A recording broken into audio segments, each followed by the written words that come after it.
Hi guys, welcome to Worth Living. My name is Gamo, and today I'm excited to take you through my faith journey. So, we studied in South Africa, and when we finished our uni there, we did a couple of jobs before we moved back to the land of diamonds, Botswana, right?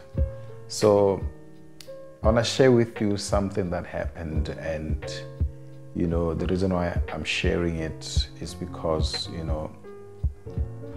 I'm grateful, and I've never shared this with anyone, in this detail, except of course the people that were close to me. So in 2013, one evening, I think it was the 2nd of June 2013, I think it was a Sunday. So I remember that day, myself and Messi, then my girlfriend, we made some French fries. It was a cold evening. So late afternoon, evening. So we were supposed to go to some church in close to Ramsey. I forgot the place. Little Falls, right? It was an evening service then. Then our cousins confirmed that they got tickets for us for the Donnie McClurkin and Cece Winans concert. It was exciting. So we ditched the service and went for the concert. Né? And then we got to, the concert was in Soweto, and we went there and, got there, no problem. I was used to Soweto. I used to drive there at night, whatever time of the day, because I used to do some work where I used to sell medical equipment. So I'd go and demonstrate to people at the houses. So I used to drive around Joburg and sometimes outside of Joburg. I think the furthest I went while I was there, I went to Carltonville. I went to Potchefstroom. So I used to drive with my car. Went to all those places. So Soweto was quite familiar to me in that regard. So that evening we got to this church. It's a big church in Soweto. I'm not gonna say the name of a church, right? It's a big church though in Pimville. So when you got there, it was full. I remember we struggled to get a parking. This was me and Messi. Struggled to get a parking, and finally we got a parking. And the guys that were assisting to park the cars were parking them bumper to bumper, right? Because there wasn't a lot of space, and I think lots of people were expected for that night because it was, Donnie McClurkin and Cece Winans were in town, right? So I think we stayed a bit in the car because we could see that people are not yet inside the hall or the main auditorium. So we stayed a bit, and cars are parking, and I think around 9, that's when we moved closer to the door to get ready to get into the auditorium. So yeah, we stayed a bit, and I remember that night suddenly Messi wasn't feeling well, and she wanted to go sit in the car, and I was like, no, don't go into the car, because we're about to go in. We might be fighting for space, and we might struggle to get a spot where we can sit together. So we hanged on, she hanged on, and finally we got in, right? And So I guess we get in, the concert starts with your opening acts, then suddenly, Cece Winans comes and she ministers, and Donnie McClurkin comes. So yeah, I guess it was an awesome concert. It was awesome because those are two, among others, people that we really enjoyed that music and worship. So yeah, I think the concert took about 2-3 hours. So by then probably it was around, when the concert finished, was around maybe 12 midnight. So we go out, so we're about to go home. Then we lived in Remseg, so it's in the west end of Johannesburg.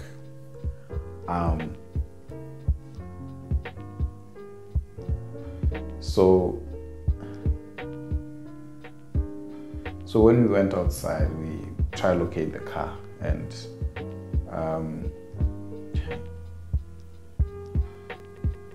the car was gone from the parking, and I was sure where I had parked the car, but it was nowhere to be found. There were ladies, 2 ladies that had parked next to us, were driving a white car, I remember. And we asked them what happened to the car that was here. They said they found it gone, because I believe they were in the concert as well. We asked the security guys that were there, they didn't know anything. And I remember people asking me, "Are you sure you parked here?" Getting angry because I was very sure that I had parked there. And the car was gone.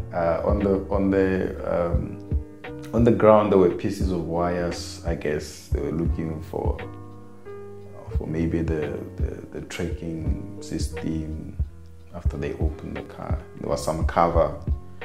I used to have it also around the house. So that was it. The car was gone. We tried to ask around. We told the organizers of the concert, they said we should go to the police. And, we tried to ask everyone. People didn't know. Security at the gate didn't know, because I guess there's lots of cars that evening. So my cousins were there, as I said. They had organized tickets for us, and guys, there's this problem, we can't find the car. The car is gone. And reality started kicking in. The car was gone. It's gone. And we got into our cousin's car. Because we couldn't get help at that place, so we were headed to the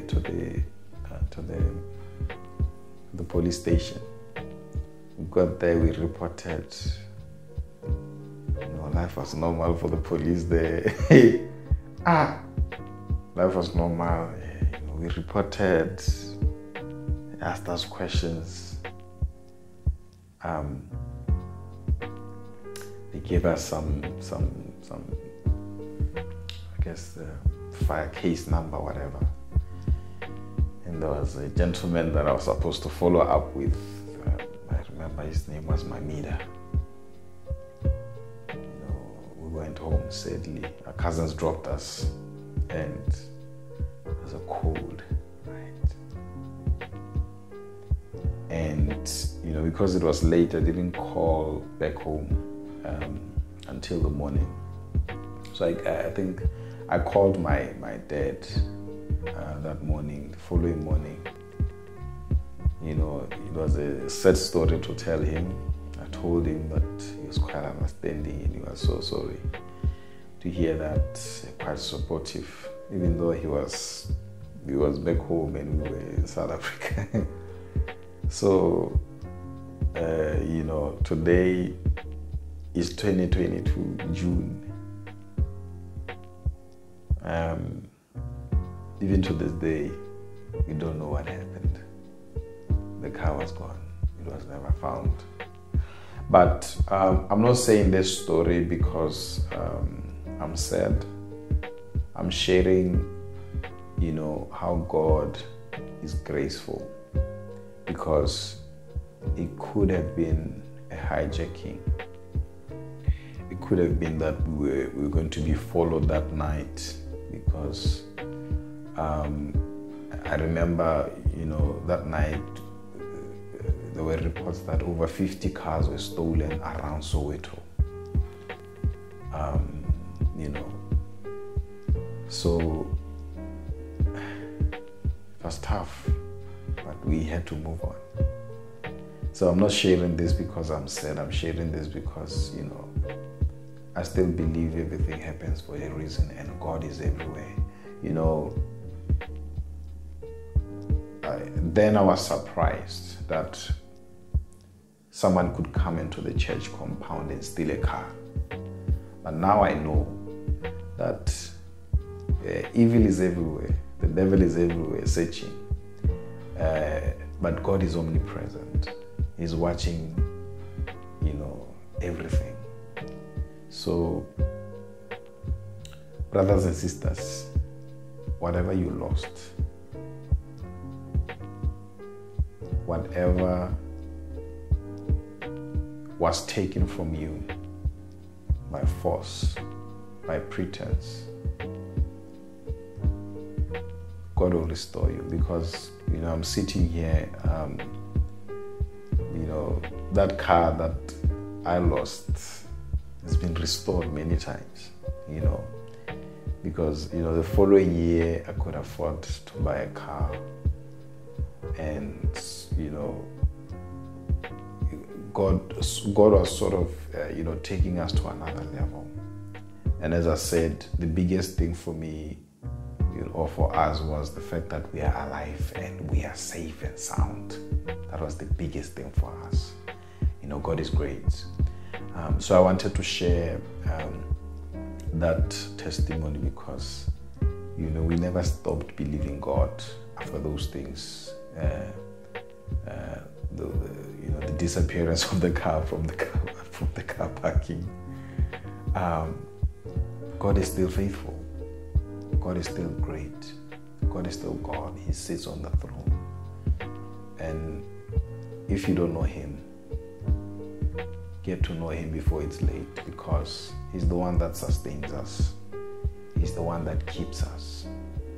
He's the one that starts and finishes whatever we can imagine. So if we give our lives to Him and surrender everything to Him, we will find sustenance, we will find peace, and we'll find comfort. So I just wanted to share with you that story.